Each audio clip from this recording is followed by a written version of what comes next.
Welcome in. It is Big Ten Today, presented by Gatorade. Dave Revson, Nicole Auerbach, and Jerry Donato. It is the Friday walkthrough.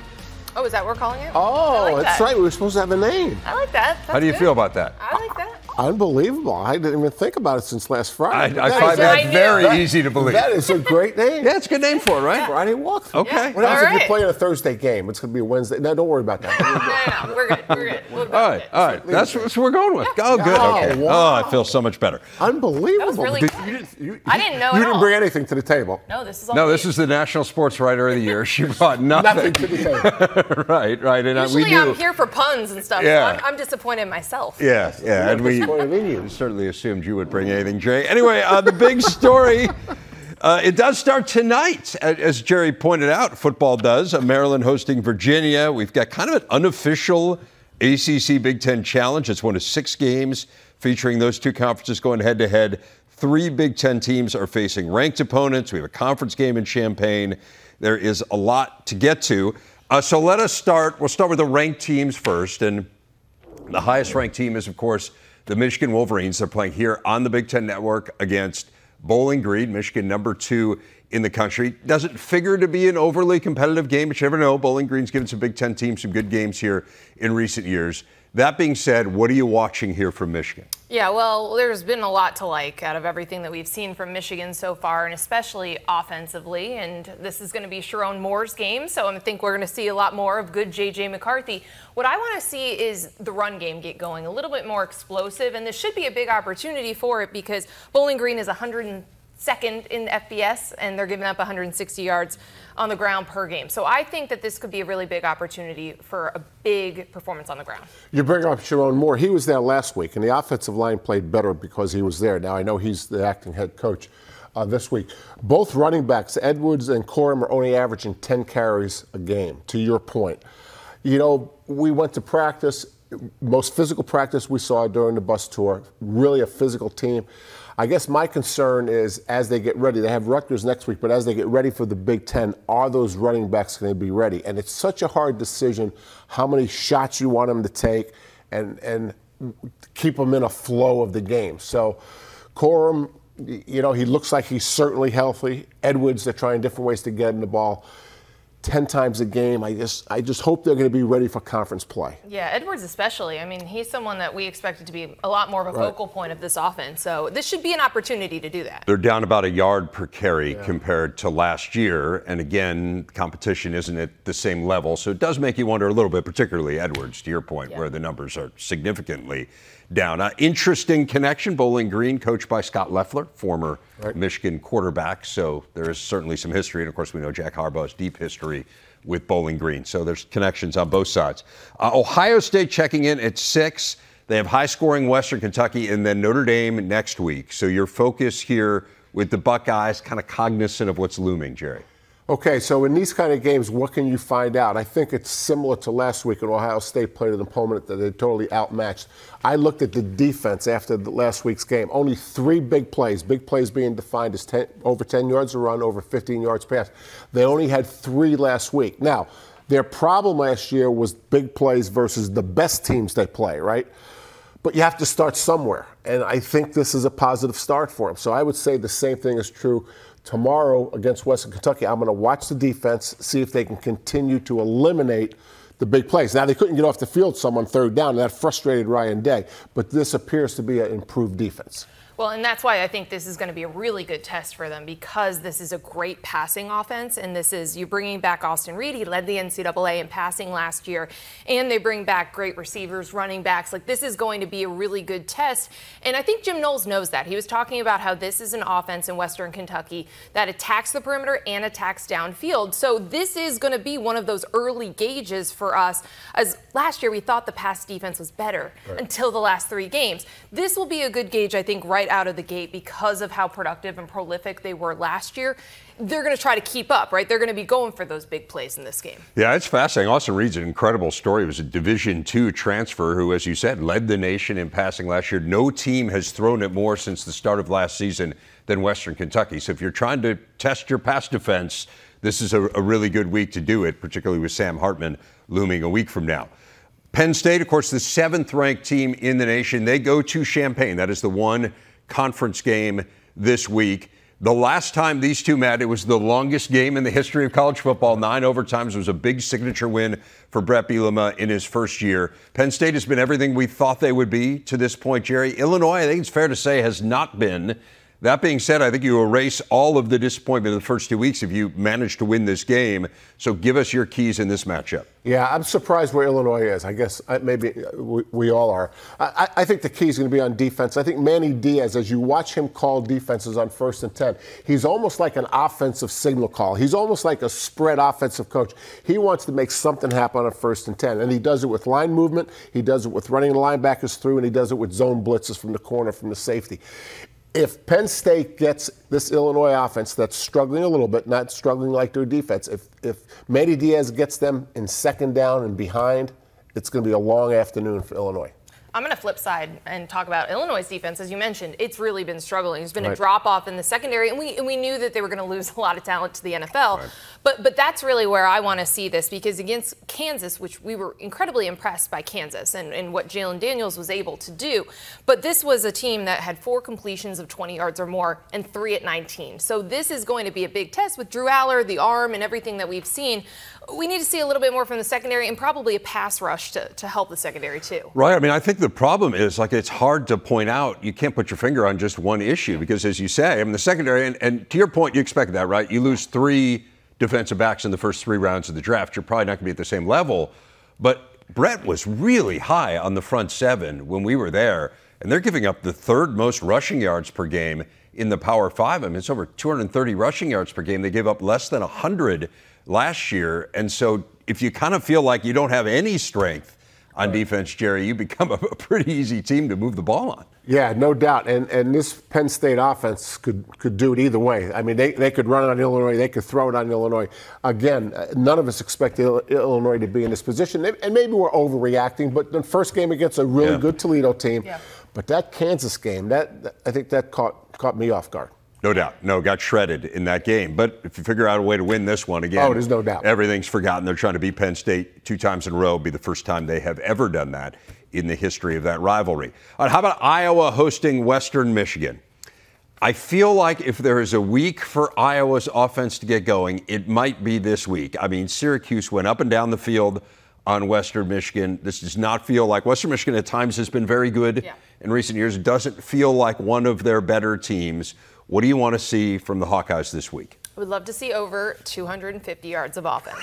We have seen that stat all week. You're starting small. Yeah, well, we've seen that stat, right? They've won 14 times this century with less than 250 yards of offense. But I would like to see more than that. Okay. Western Michigan is allowing teams to throw it all over them. As you mentioned with Syracuse, 286 passing yards per game. This should be a really good opportunity for Cade McNamara to really open up the playbook, whatever that playbook does look like from a passing standpoint. But also we've been wanting to see him get more and more comfortable coming off the injury. But this should be a really good opportunity for that offense to pile up the points, to try a bunch of different things, ground, air, but especially I think in the passing game. Yeah, you know, the Cade McNamara injury just set him so far back. I went back and I counted run-pass ratio against Utah State and against Iowa State. They're 50-50 run-pass ratio on 1st and 10. I mean, until the game's out of hand either way, if you just look at really when 1st and 10 matters in a game.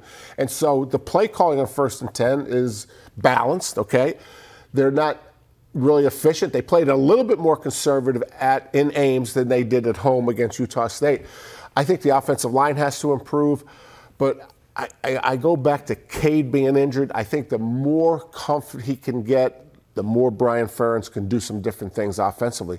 Because, again, if you look at 1st and 10, if you think they're conservative, they're not. They're exactly 50% 1st and 10 run pass. Yeah. And so that's really the only down and distance that isn't dictated by down and distance, right? 3rd and long, you're going to throw it, 3rd and short, you're going to run it. So it's hard to figure out. The only thing I can figure out without being critical of Iowa like most people are, is Cade McNamara needs more reps in this system.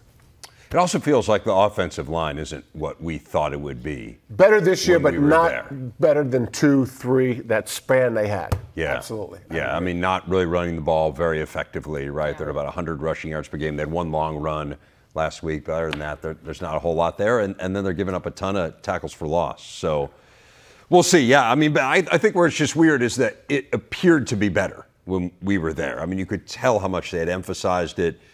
Part of it is just talking to Kirk, talking to Brian. They felt like the offensive line was better. We haven't seen it. That doesn't mean it won't be. Right. It might look that way in this game, though. This could be a right. But again, game, like that. know? But that helps, right? Yeah, like if you build some confidence and it's just like Ohio State defense, right? It doesn't matter who you're playing if you can give up only 3 big plays. Yeah. And this week especially, right? I mean, they're going to try to get big plays against Ohio State this week. It's the only way they can win. No doubt. That is one of 5 games on the Big Ten Network coming up tomorrow. You can kick off the day, of course, as always, with Big Ten Tailgate live at Wisconsin. Then a triple header featuring Indiana, the Badgers, Iowa, Rutgers, and Michigan. And then the final drive, wrapping up everything with highlights and analysis. It is tomorrow, only on the Big Ten Network and the Fox Sports app. Our big stat presented by Gatorade. Maryland kicking off the Big Ten football weekend tonight at home against Virginia. And if history's to be our guide, that is a good thing. The Terps, 44 wins all-time against the Cavaliers. That's their most against any opponent. It will be the first time these longtime conference foes have met in 10 years. So let's start there. That's one piece of good news, the history for Maryland. The other piece of good news is that this does not appear to be a very good Virginia team. They are last in the ACC in scoring offense, and they are last in the ACC in scoring defense, which you don't have to get into the advanced analytics. That's not a great combination to be there. This feels like a game where Maryland can put together a little bit more complete effort than they did against Charlotte, and it feels to me like that's got to be a priority as you start to think about conference play. Absolutely. I mean, this is a team that, a lot of people expected them to lose to Tennessee, but not to JMU last week. And so I think there's a lot of problems that we're seeing. Things are not going well in Tony Elliott's tenure so far with the Cavaliers, and they are really struggling to run the ball and to stop the run. And so I think that those could be some big opportunities for Maryland. Also, a little bit unclear about who's going to be at quarterback because Tony Muskett was the Monmouth transfer. He played week 1. Then he wasn't able to play last week. It was Anthony Colandrea. So we'll have to see. But either way, their offense has struggled at times, and they couldn't put JMU away. And, that's just not what you want. They're facing a 0-3 start here. As a registered schedulologist, this is the perfect schedule for Maryland. This is the perfect game, right? I mean, think of it. Towson, Charlotte, and now Virginia. I mean, it gives them a chance to build what both of you have said and to get better. And schedules always have a lot to do with your season and your program. And this is absolutely perfect. And it goes back to when we were doing all preseason, before we were all talking before a game was played. What did we say about Maryland? Offensive line and big plays on defense. If they could do those two, and I added, Leah, quit scrambling before you get yourself hurt. Okay? I mean, those 3 things, if they can do those 3 things better this week than they have against those other 2 weak opponents, they're going to get ready for conference play. What was the registration process like for Scheduleology? Do you need some sort of a credential, or can you just go in and time? Yeah. You just had to be timely. Okay. They do a deep dive into your history, okay? So that has something to do. How many athletic directors have you complained to about schedules? It would be a very, very high number. It's always early for the Friday walkthrough. Like you get early. That's got to help with the schedule, too. By the way, the 3 longest non-conference winning streaks in the country are Georgia, Wake Forest, and Maryland. Really? Yeah. How about you? Wouldn't necessarily. I'm not sure you'd expect Wake Forest to be there, but schedule will have something to do with those. Schedule might have something to do with that. Yes, they have. They have lots of people with Scheduleology registration. I don't know if it's a degree or it just sounds like it's just like a correspondence course. Degree, actually. Yeah. Unusual week, in all seriousness, to say the least, for Michigan State. We all know what happened Saturday night into Sunday with Mel Tucker. He is not coaching the team for the foreseeable future. So you have all the off-the-field stuff, Jerry, which would be an incredibly difficult week to get through. And then you look at the on-the-field stuff, and you have Washington, which is just a fantastic team coming to town. As you look at the kind of totality of what's going on here with Michigan State through the lens of this game tomorrow, give us a sense of what you're thinking. You've got to possess the ball if you're Michigan State. I know time of possession isn't a stat that matters much anymore, and it shouldn't, but in this game it does. So you've got Nate Carter running the ball. I mean, he's done a good job. Noah Kim, I think, has improved, and I think he will continue to improve.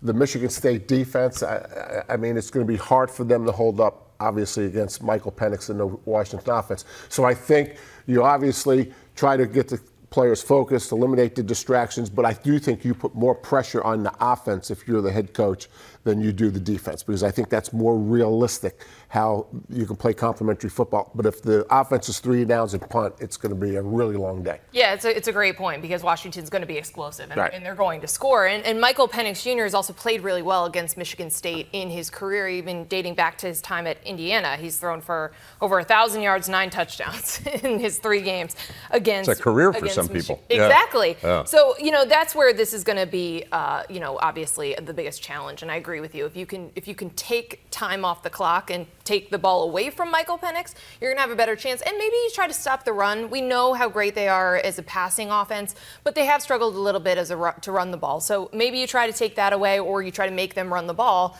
But it's a big challenge. This is going to be one of the biggest challenges that any defense has. But what a great story, Michael Penix, though, right? I mean, talk about the transfer portal and all that, although I think he transferred before the portal. I don't really remember. But, for a young portal was here. It was here. Yeah. For a young person to be struggling at one place and have an opportunity to go, it doesn't mean he's a quitter. It doesn't mean anything negative. It just means that maybe a new start, a fresh start would help someone. And Michael Penix is a great example. We should be happy and proud that the system allows him to do that. And he's one of the players where we've seen quarterbacks reunite and going back to Kalen DeBoer. Right. Yes. And that's been huge for him. Yeah. No, for sure. It would be a great idea for Michigan State to get in his face a little more than they did last year. 40 dropbacks last year. He was only pressured 6 times in that game. And Michigan State's been way better on the pass rush this year. So we'll see. I mean, perhaps that ends up being a part of the storyline. But I'm with you. And of course, Michael Penix had huge injury issues during his time at Indiana. But it's been a nice story. And let's talk about schedule. This might not be a great game of schedule, but I mean, I don't want to belabor that point. I mean, now they're going to have to play more regularly. Yes, exactly. Joining the league, so now you can't control that. Conference. No, I know. Another interesting game on the schedule, Minnesota going to North Carolina. This is another Big Ten versus ranked team matchup. I think, I don't know what you think, given your vast background in schedulology. I think this is a really good game. I think it gives you a nice gauge of where you are. The stakes aren't huge, right? I mean, it doesn't cost you a conference win. You can still meet your goal, which I think is to win the Big Ten West if you're Minnesota, if you win this game, or if you lose this game. But man, if you win this one, it's a nice shot in the arm. Yeah, and I do think this is a good non-conference game because of the situation. It's probably with non-conference is your schedule so far out you don't know. Right. You didn't know there'd be a 20 next to their name. You don't know. Yeah. But the biggest thing that Minnesota has to figure out is what their offense is, and I think I know what they're going to do. The first game they threw it 44 times. I know everybody knows this. They only ran it 25 times. Then last week they ran it 56 times and they threw it only 15 times. Now, why the drastic change?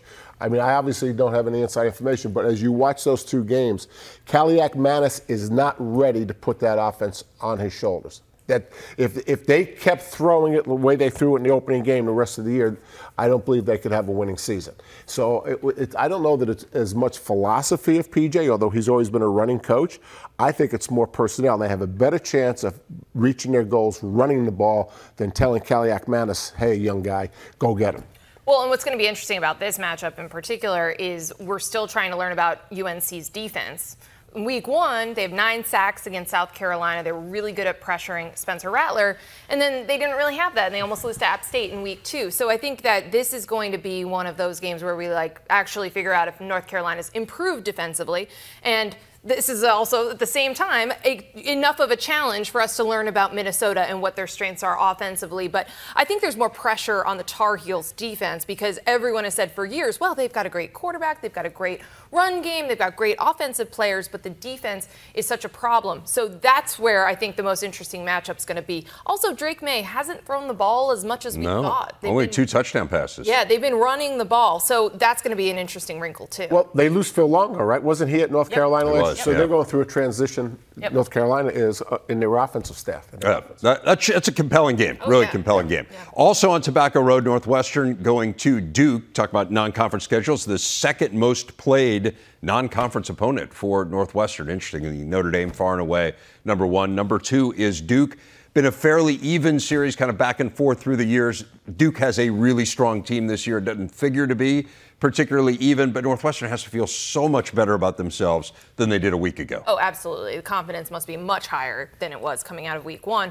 And Duke, though, really high confidence. Yeah. I mean, coming off of that top 10 win over Clemson to open the season, they're also in a situation where they're coming off a 9-win season, and what Mike Elko is building is for real. Like, this is a really great coach, defensive-minded guy, but also he came in, and I spent time with him last spring, and he came in and fixed the things that they needed to do, right? So he's figuring out, how do you build the roster? Then what do I need to pay my assistant coaches? They pay in the top 5 in the ACC. And he figures out the resources, the alignment, all the things that he needed, and he's a really analytical coach. So he puts them in really good positions and strategy in game, plus he's got a quarterback in Riley Leonard, who maybe his stats aren't overwhelming, but we all saw the Clemson game. He took over the game, and he won them that game. So they've got those playmakers as well for Duke.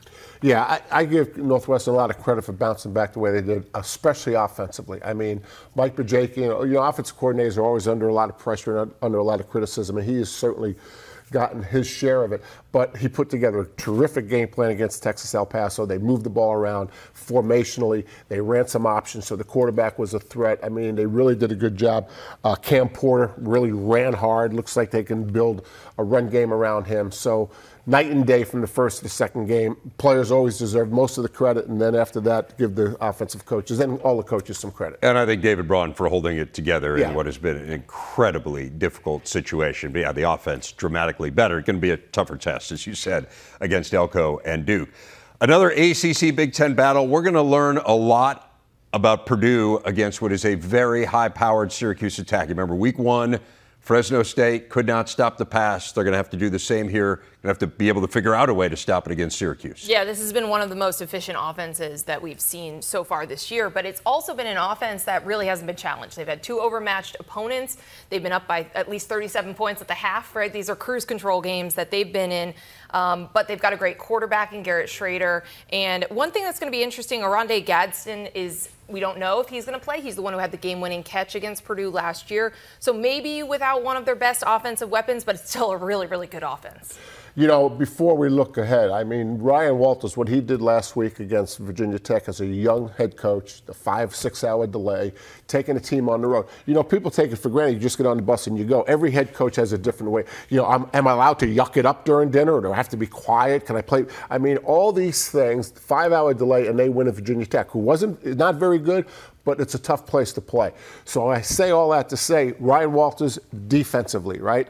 You're talking about the Syracuse offense. This is a week he's probably going to go into the defensive room more than he would maybe in another week. I mean, that's what head coaches do, right? They go where the problems are and they go where the challenges are. So this is another week where Ryan Walters will have a major say in the result, because he got that team ready last week. I mean, it was an incredible turnaround, I think.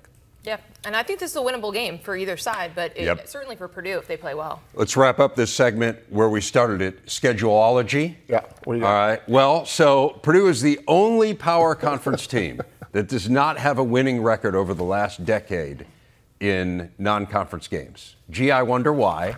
Right. Maybe they should stop scheduling like this. Next year, year, the state of Indiana. How's Indiana? You ready? Second on the list? You ready for next year? Notre Dame, Oregon State, and Indiana State. Well. Yeah. Well. Oregon State wasn't great timing. No.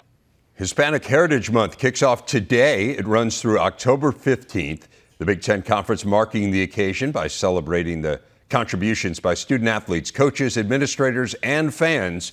And we are joining in that celebration.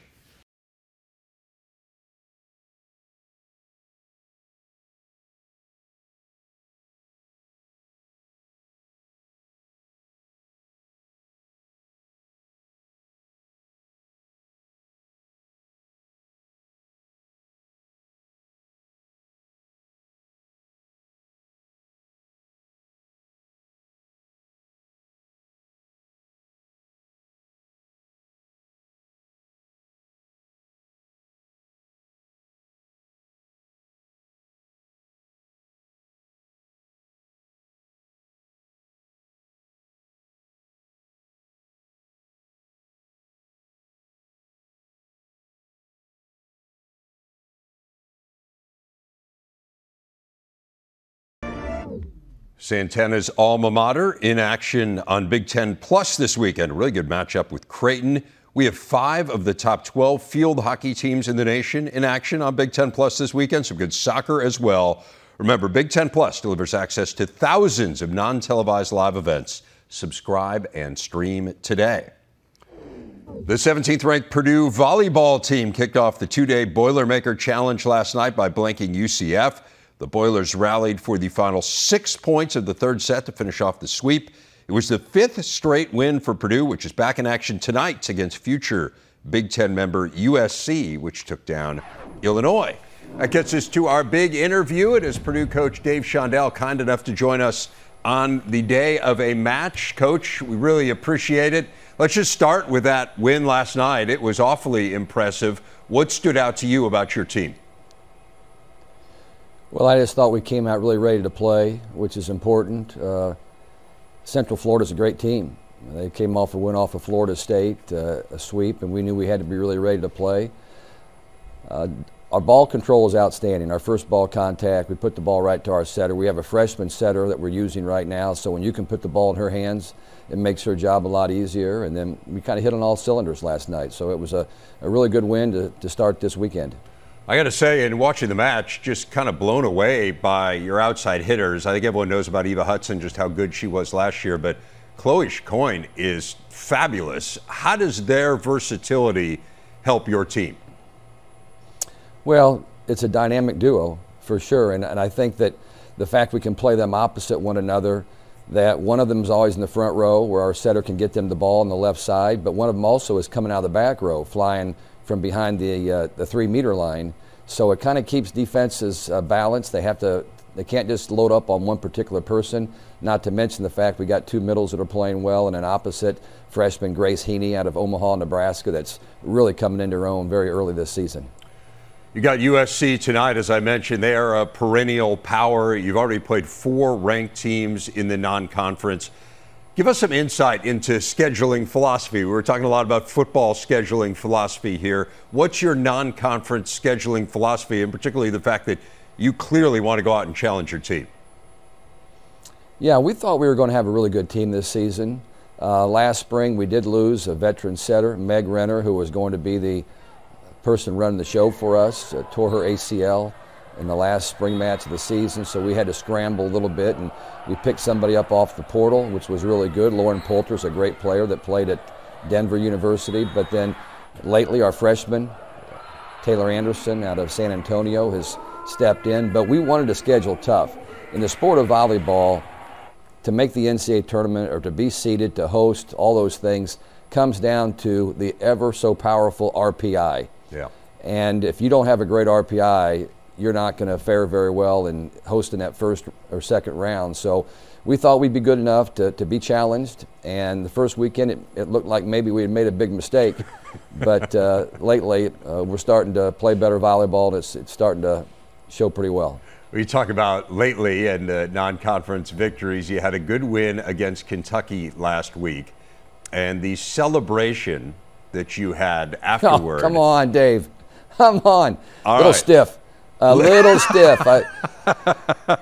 I didn't get much warning on that. I just thought we'd try to have some fun with the group. We got a really young volleyball team, and we're trying to keep them light and so forth. But I really appreciate you showing that for a national audience. Yeah. Who teaches you these moves? Is it the team? Or I know you have 3 grown daughters. Are they helping you out? You know, are you going on social media? Yeah, I got most of my help moves? from an assistant coach that tries to get me in a lot of trouble from time to time. So she thinks that's funny, and I think the players might have thought it was funny. But again, as a head coach that's as bald as I am, sometimes you got to bring a few things out of your pocket to keep things moving in the right direction. You know, we had you on last year, and we talked a little bit about your family. Just for those who maybe weren't watching, and shame on them, and who don't know the story, tell people about your father, Don. I mean, he had an amazing impact on the volleyball world. I think you could argue one of the most important figures in the rise of the sport, certainly the most important figure in the state of Indiana. Give us a sense of the impact that he had on the game and, by extension, on you. Sure, thanks, Dave. My father was a professor and a volleyball coach, the men's coach at Ball State University. Ball State started men's volleyball the same time UCLA did, the first two sports to start that. And Ball State being a teacher's college, we had a lot of the former players and a lot of people that had dad in class went on to stay in the game and teach and coach throughout the Midwest and throughout the country. There have been 3 Ball State alumni who have won national championships in the sport of women's volleyball, a couple more in men's volleyball.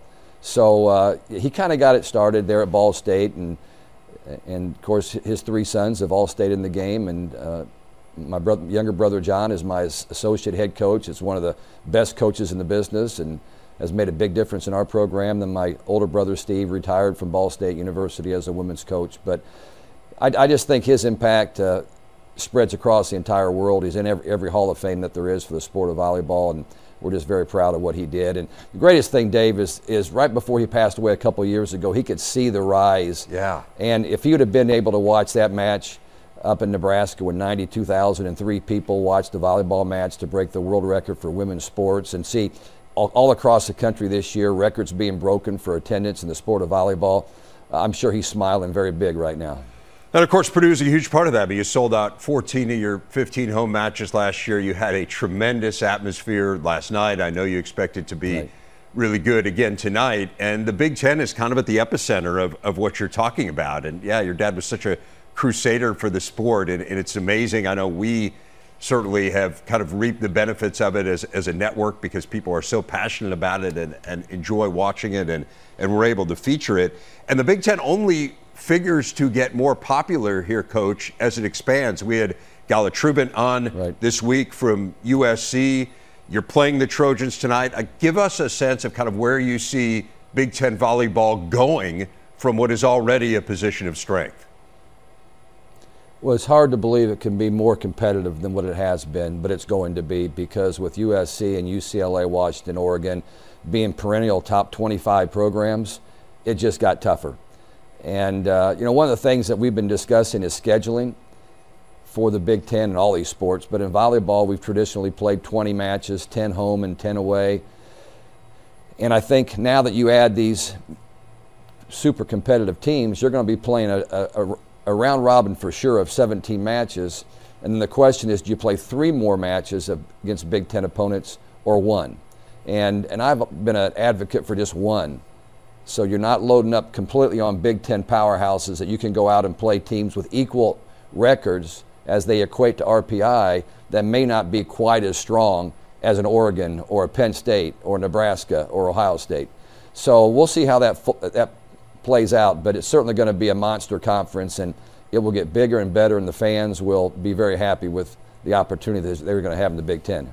We are happy as well. And yeah, as you say, I mean, there are just going to be so many big-time matches in Big Ten volleyball. Again, there already are. And Dave, yeah, the thing that's important for you guys to know, the reason that the Big Ten has become such a power conference is because of the Big Ten Network.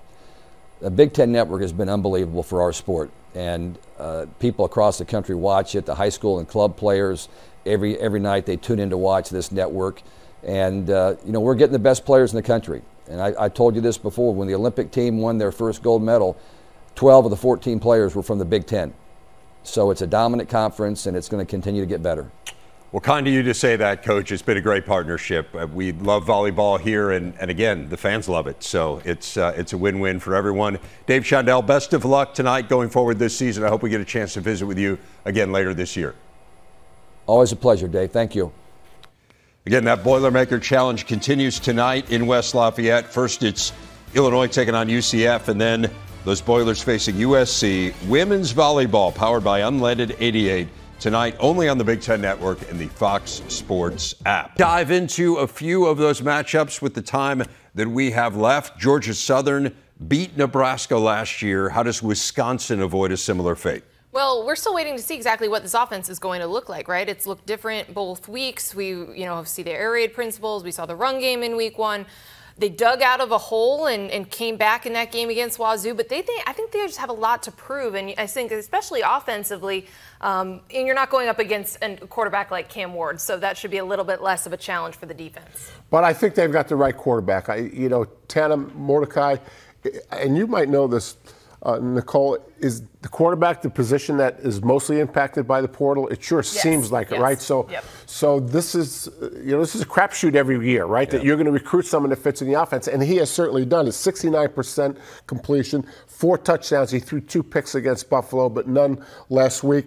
15 carries, so he's an issue in the run game. Plus, in Longo's system, he's got to do a lot at the line of scrimmage. So where we're going, I don't know, but it sounds like Tana Mordecai is the right guy for the job. Just have to stop turning the ball over, stop turning over as a team, and they have yet to force a turnover. They're the only team in the Big Ten that has yet to have one this year. Rutgers off to a nice start. This is a good measuring stick game against Virginia Tech. Schedule, I mean, this is perfect for Rutgers. It really is. The offense is built around Wimsatt. I mean, there's no doubt that that's what Chris Sherrock is doing, and he's doing a really good job at it.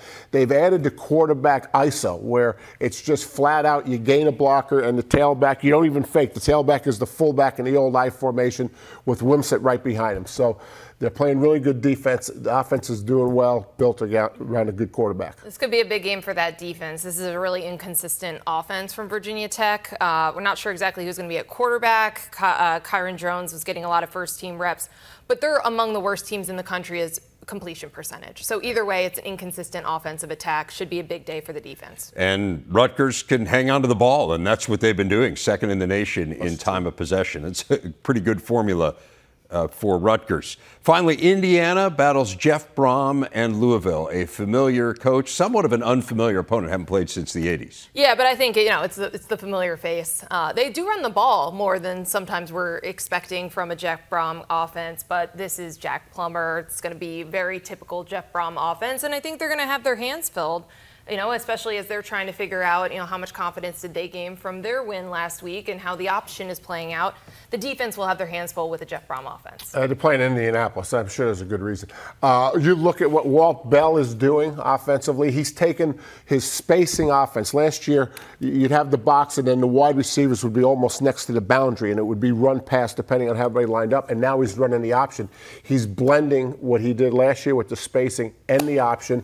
They're in more tight formations. I love what they're doing offensively. I think it's the perfect thing for them to gain an edge, especially against matchup opponents. Agree. What do you have against the game being in Indy? It's like equidistant for the fan bases.